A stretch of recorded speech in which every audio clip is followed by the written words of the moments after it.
Assalamualaikum warahmatullahi wabarakatuh. Perkenalkan, nama saya Hazara Alisa Mrianti. Saya mahasiswa profesi nurse dari Universitas Muhammadiyah Bengkulu. Pada kesempatan kali ini, saya akan menjelaskan hal-hal yang terkait dengan rematik. Yang pertama, definisi dari rematik. Yang kedua, faktor-faktor yang menimbulkan terjadinya rematik. Yang ketiga, tanda gejala dari rematik. Yang keempat, hal-hal yang bisa dilakukan bagi Anda penderita rematik. Yang kelima, makanan yang dianjurkan bagi Anda penderita rematik. Dan yang keenam, makanan yang harus dihindari bagi Anda penderita rematik. Kita masuk ke yang bagian pertama. Apa sih itu rematik? Rematik merupakan penyakit peradangan pada sendi yang dapat menimbulkan terjadinya nyeri dan kekakuan. Kemudian poin yang kedua, faktor apa sih yang menimbulkan terjadinya rematik? Yang pertama ada faktor usia. Kenapa faktor usia? Karena semakin bertambahnya usia manusia dapat menurunkan fungsi dari sistem tubuh, salah satunya yaitu sendi. Kemudian yang kedua, faktor keturunan. Yang ketiga, faktor kegemukan. Yang keempat, faktor trauma seperti terjatuh ataupun terbentur. Dan yang kelima, faktor kelainan bentuk bawaan dari tulang Anda. Kemudian tanda-tanda dari rematik itu ada beberapa, seperti nyeri, kemudian bengkak, kemerahan, kelemahan, kekakuan, dan kesulitan gerak. Kemudian hal-hal apa sih yang bisa kita lakukan jika kita menderita rematik? Adapun antara lain, yang pertama, kita bisa melakukan aktivitas fisik. Mungkin sebagian orang malah berpikir, bukankah jika kita melakukan aktivitas fisik, maka nyeri akan semakin memburuk atau makin meningkatkan intensitas nyeri? Anda salah, karena sudah banyak penelitian yang mengatakan bahwa jika kita melakukan aktivitas fisik, maka kita akan meningkatkan fleksibilitas pada tulang, kemudian dapat menurunkan kekakuan, menurunkan frekuensi nyeri, dan dapat meningkatkan kemampuan gerak. Aktivitas apa sih? Nah, ada beberapa aktivitas yang bisa dilakukan seperti berenang, kemudian berkebun, kemudian bersepeda, dan berjalan. Kemudian yang kedua, selain melakukan aktivitas fisik, ada berhenti merokok. Jika Anda perokok dan Anda menderita rematik, saya anjurkan untuk berhenti, karena selain dapat mencegah komplikasi selain dari rematik, antara lain penyakit jantung dan penyakit infeksi pernafasan seperti emfisema, penyakit paru obstruksi kronis, dan yang lain-lain. Kemudian menjaga berat badan.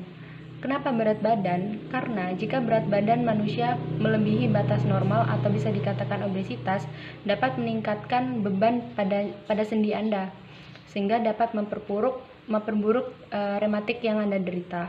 Kemudian selanjutnya mengatur pola makan.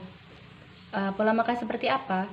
Yaitu dengan bervariasi, seperti menyediakan buah-buahan, sayur-sayuran, protein tanpa lemak, dan susu tanpa lemak, yang dapat membuat Anda mendapatkan beberapa manfaat dari vitamin C, vitamin D, kalsium, dan zat besi, yang dapat meningkatkan fungsi dari tulang Anda.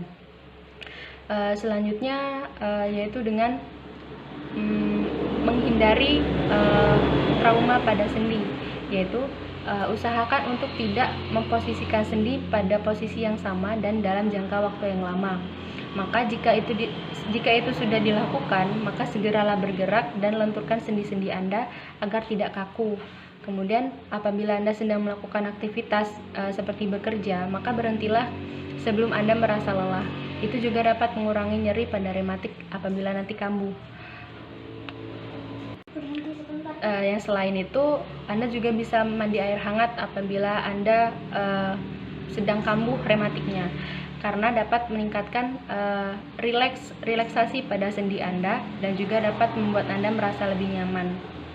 Kemudian poin yang selanjutnya adalah makanan yang dianjurkan untuk dikonsumsi bagi Anda penderita rematik. Salah satunya ada alpukat, kemudian stroberi, asparagus, kemudian jus mangga dan jus apel. Itu adalah makanan alternatif atau yang baik dikonsumsi bagi Anda penderita rematik. Dan sebaliknya, makanan apa sih yang harus dihindari bagi Anda penderita rematik? Yang pertama ada tomat.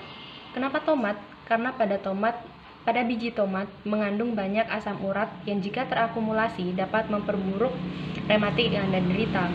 Selanjutnya susu. Kenapa susu?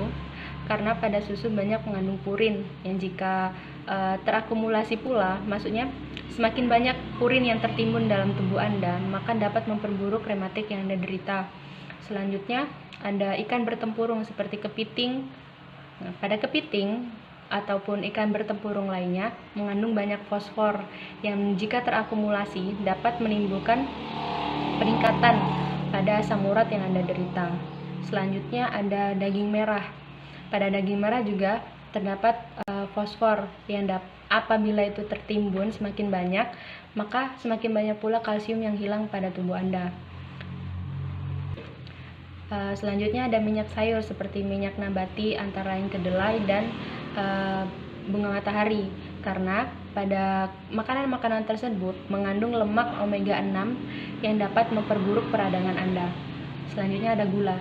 Bagi Anda penderita rematik, untuk mengurangi konsumsi makanan dan minuman yang manis karena dapat meningkatkan berat badan. Seperti yang sudah saya jelaskan sebelumnya, bahwa berat badan dapat mempengaruhi nyeri ataupun rematik yang Anda derita. Oke, baiklah. Mungkin itu saja yang bisa saya sampaikan pada kesempatan kali ini. Jika masih ada beberapa hal yang tidak dipahami atau tidak dimengerti, Anda bisa bertanya pada saya secara langsung maupun secara dengan online ataupun dengan WA, karena kita sudah terhubung dalam grup WA. Kita melakukan pendidikan kesehatan secara online karena pada situasi seperti ini tidak diperbolehkan untuk berkumpul. Nah, jadi kita melakukan alternatif lain untuk melakukan pendidikan kesehatan. Saya harap bisa dimengerti. Jika ada kurang saya mohon maaf, pada Allah saya mohon ampun. Saya akhiri. Wassalamualaikum warahmatullahi wabarakatuh.